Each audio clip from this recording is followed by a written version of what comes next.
Hai, hari ini kita akan buat soalan matematik untuk SPM.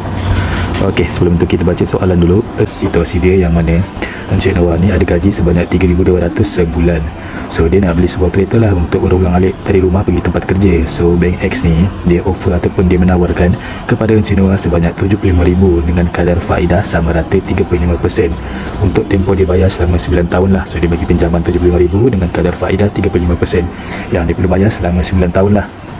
Okey, untuk soalan pertama, berapakah insurans bulanan yang perlu dibayar oleh Encik Noah sekiranya beliau memilih untuk meneruskan pinjaman dengan Bank X ni?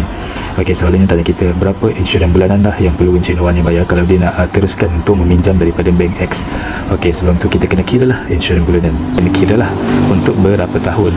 Untuk 9 tahun kan, so kita tulis 9. Lepas tu kita nak tahu dulu untuk kadar faedah sama rata tu dia berapa untuk setiap setahun tu. Okey, so kita buat sini 3.5